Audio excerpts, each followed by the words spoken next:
I gotta be honest, I thought coming to a tiny little fishing village 9 kilometers off the road in Morocco would be lovely and peaceful and quiet, and to be honest it is very quiet. There's a few dogs here, it's a little bit windy as you can hear, but this car park they've built, there's a huge car park, probably for the best part of a couple of hundred cars, 50 motorhomes easily.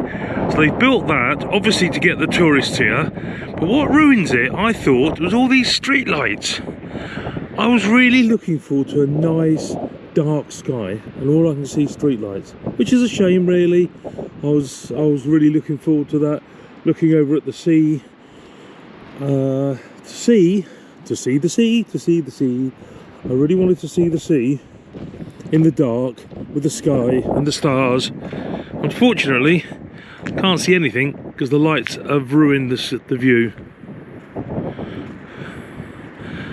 However, I think that's a fishing boat out there, and over to our right there's a couple more out at sea there.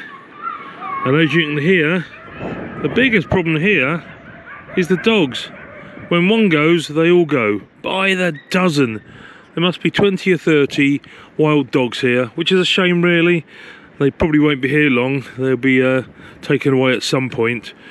They look healthy enough, they're a bit mangy and scabby, but they look alright.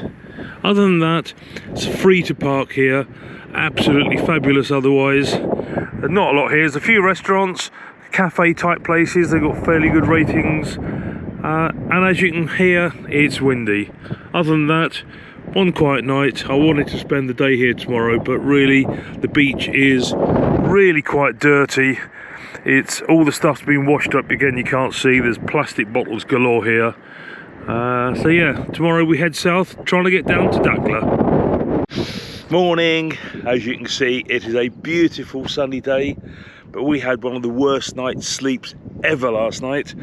Just after I finished filming out here in the dark, you heard the wind, the storm came in.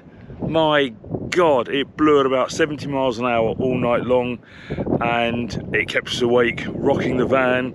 The lampposts were shaking, the dogs were howling, the dogs went non-stop all night. As you can see, Claire is ready to get going.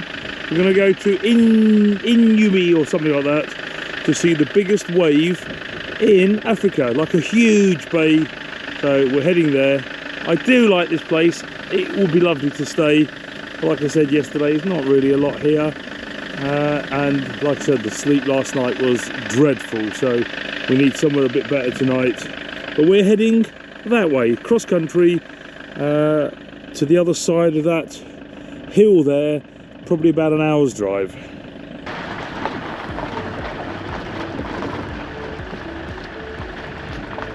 Hello. Hey.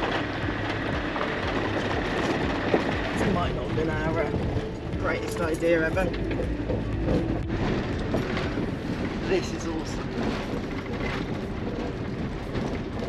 No barriers, no nothing, it's just a huge, massive drop off, and donkeys in the road. There's also no road.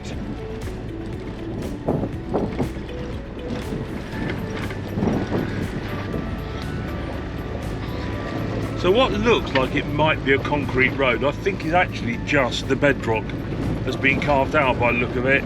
It's not concrete, it's just rock. It is. It might even just be sort of sandy that's been driven off and compacted.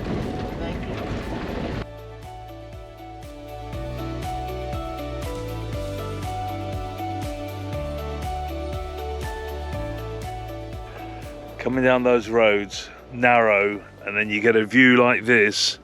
We're a couple of minutes, 3-4 minutes from the town itself now, Imsui. Look at that view.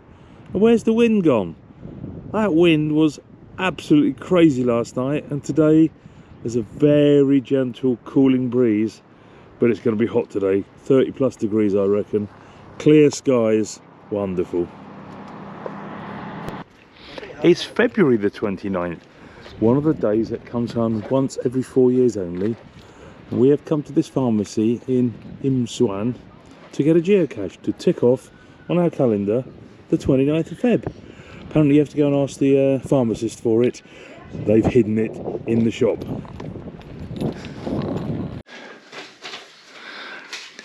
What's the date, she said, logging it?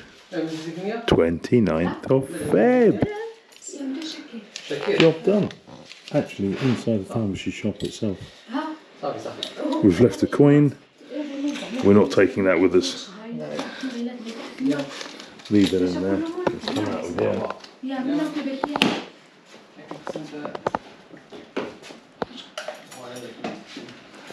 How great is that? An actually pharmacy shop. We've done it. Behind the counter.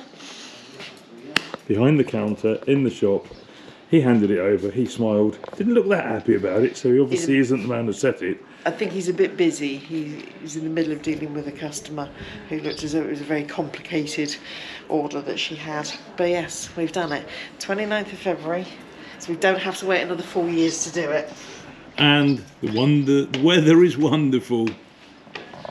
Tom's making me very nervous again. Look at that. Please stop driving, stop driving. I just said please don't get too close to the edge. Do you think this is close enough? Look at that down there. Shall I put the handbrake on? Yes, please. Well, if that's not an awesome view, I don't know what is. We've climbed up from the town below us there. We've climbed up just over 1,000 feet, literally in 5 minutes, quite a steep hill. And we came around the corner and we saw this view and a park up. There's a couple of dozen vans all together here. Unfortunately, we can't stop here the night because we have got to get down to Dakar on a bit of a schedule. But my God, it's on our list. We will be back here one day. Right there, we're going to park right there, and that's going to be the view in the morning. Imagine waking up to that. Imagine waking up to that on a clear day, not this sort of foggy spray. But my God, this is absolutely stunning. The things we do for geocaching. This, as you can see, is quite a tight road. We are leaning over a little bit. Apparently there's a geocache up there. We're climbing. Up she goes. Come on, girl. I would push, but I've got a camera in my hand. Yeah. These are not the trainers to be doing this. Up past that tree. You reckon? Yep. That was an epic scramble. I mean, I had to come up all of that. Peggy's just down there below those tree lines. Look at that view for a geocache. And the thing, there's the box, and it was tucked in to the hole there. That was a pretty epic scramble. Problem is, I've got to get down now, and getting down's always harder. We've got it. 2 on the 29th of Feb. Happy. As you can hear, I'm completely puffed out. That is an epic, epic climb. Claire stopped here. Claire stopped up there. Claire stopped just up there, and the van is here. Oh my God. Things we do for fun. Oh. Claire is a whim, but Claire's not very steady when it comes to anything with moving rocks on it, and I think that would have been a medical emergency if I'd gone up You there. should see her when she's had a beer. Barely stand upright. No, Right. that's when I'm okay, when I've had a beer. Off to the shops and petrol in Agadir. Agadir. Let's go. Driving through Agadir, it's a little bit like driving through Casablanca, Rabat. It's a very modern city, big boulevards, lovely streets. You can see the palm trees and cars and people looking posh. And the shop we've just been into, you can buy anything you like in there. But give it 20 minutes and we're back in the countryside where they're poor, everything's in markets, everything's dirty. This is incredibly clean here. Our campsite is just up there, here in Tiznit.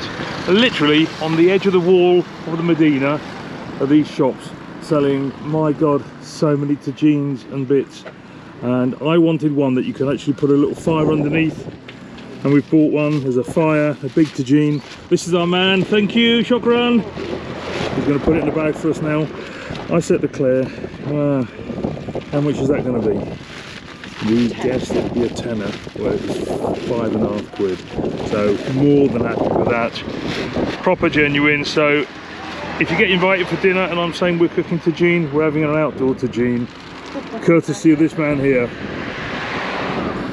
And we bought a hangy plant thing, and we were given a cup as well for free. So to be honest, that's the best 80 I've spent for a very long time. We're in the town of Tiznit. It's quite an unremarkable town really, middle of nowhere. There's not very much here, very much a locals town. Apart from this great restaurant that we've heard about, it's a bit hidden in the Medina. They've had to put signposts up for you to find it. It's a bit of a maze. Our table's booked for 7 o'clock. You don't have to book, but it is advisable because apparently they get really busy. But the village is just coming to life. We walked through earlier, it was really quiet, but now there's a lot of people out. More shops are open. That's the local bakers, roaring trade. And it's 6:30 at night. It's 6:30 and it's all just coming to life. Budgies, cockerels, turkeys, bread. There's butchers, there's bakers. I'm sure there's a candlestick maker somewhere. Probably. So, turning off the main street into this little side street, it's up here somewhere apparently. You really have to be going to this place, you don't just happen upon it. 5 minutes walking off the main road, shops are sort of petering out now. Apparently there's a sign up here somewhere, just got to keep looking for it. We finally come across it. Like I said, you've got to look out for it. It's up here. So, sign on the wall, finger pointing that way. It's an alleyway. Christ knows what we're going to. It's apparently smack bang in the middle of the Medina, not somewhere tourists generally want to be walking on their own. Unless, of course, you know where you're going.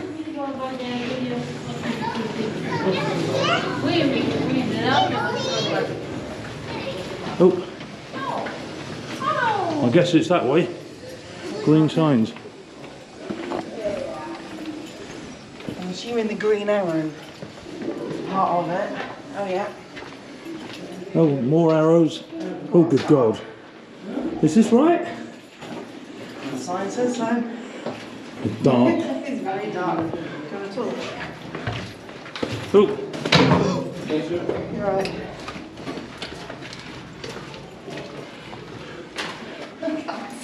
Yeah. Where the hell are we going? This way. Ah, pretty bloody dark in here. Oh, there's another sign up on the wall above you. Oh yeah. But there's some lights here. She's telling you it wasn't light. What she see?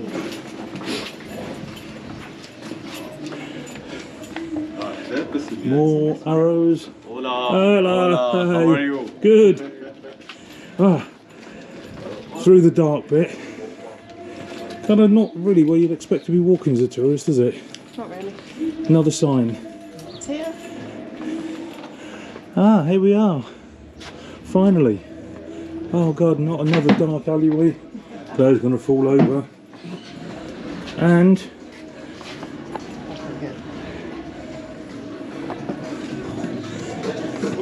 oh wow, look at that. Tree, a little tiny courtyard. Very, very beautiful.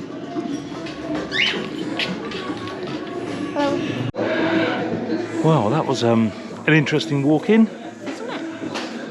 Wasn't quite the welcome we were expecting after the beautiful. I think we might be a little bit early. But look at that, up there. The view out of the courtyard, there's a tree in the middle here. I think it's a fig tree actually. Nice big fig tree, bit of shade, nice and cool.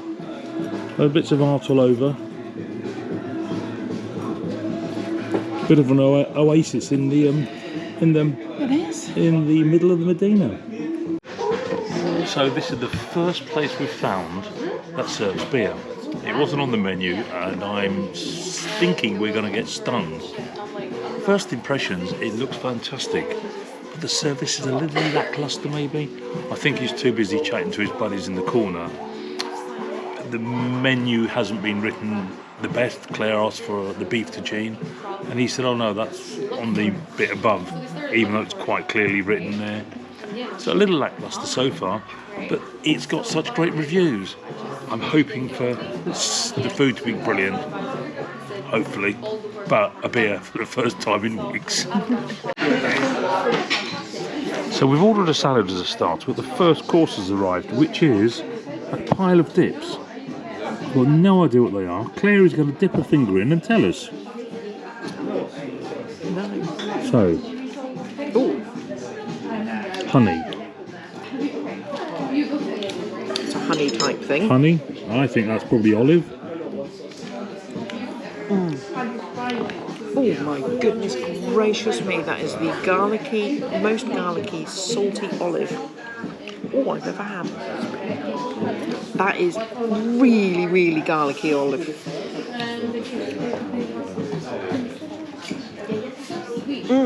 Green olive. I think that's just garlic then, by the look of it. She's going to want a kiss later, no chance. It's butter. Butter, okay. Now, peanuts.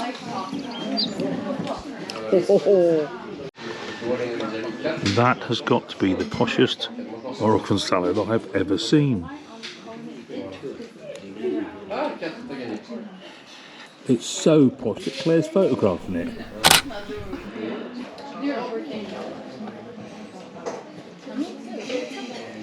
The beef, warm on first. Oh, look at this. So it's Fantastic, thank you. My God, it looks hot.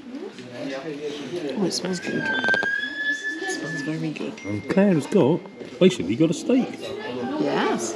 Steak and vegetables, a bit of couscous, and I've got a great big steaming bowl of lamb tagine.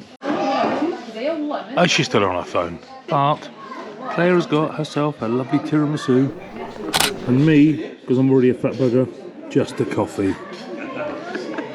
But I will be nicking some of the tiramisu in a minute. I was going to say, I'm pretty certain I'm going to have to share this.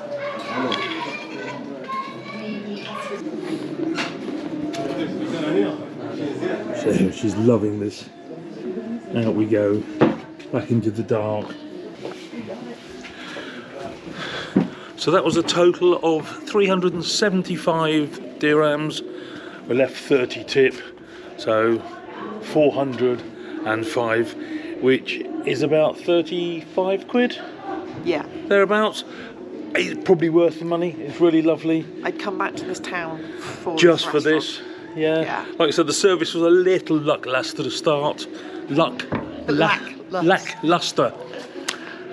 The service was a little No, start again. The service was a little lackluster to start, but he soon cheered up. And to be honest, yeah, like Claire says, we would come back to here just for this restaurant. There's nothing else much here other than the Medina, which is very, very traditional. There's no tourists really here, a few, but nothing touristy here. No. But yeah, we'd come back just for this. So 5 out of 5. Yep. Dinner done. The walk back to the campsite.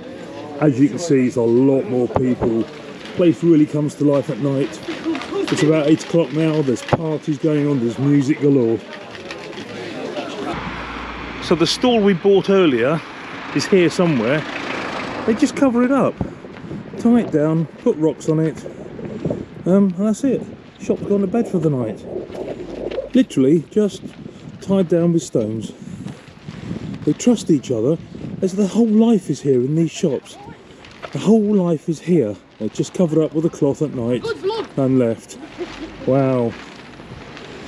Bonjour, Bonjour. ça va bien? Hey, the guys that we bought the stuff from earlier, they're just packing up at night, just all left out, just literally covered up. Unbelievable. Couldn't imagine this anywhere in Europe. Certainly couldn't imagine this in the UK. Stuff being left out, it'd just be nicked, wouldn't it? So, Fairy and the Hun get pimped. First thing we're going to do is clean the bonnet. The man's come round, we've had a bit of a haggle. The ones he showed us, we loved at 80, and then he showed us more. We went, yeah, that looks good. Yeah, oh, that's 100. So now he's agreed on 90 quid, 90 euros. So let's get this all cleaned. When we set the camera up, I might actually time lapse him doing the whole thing. That'd be quite cool, wouldn't it? Yeah.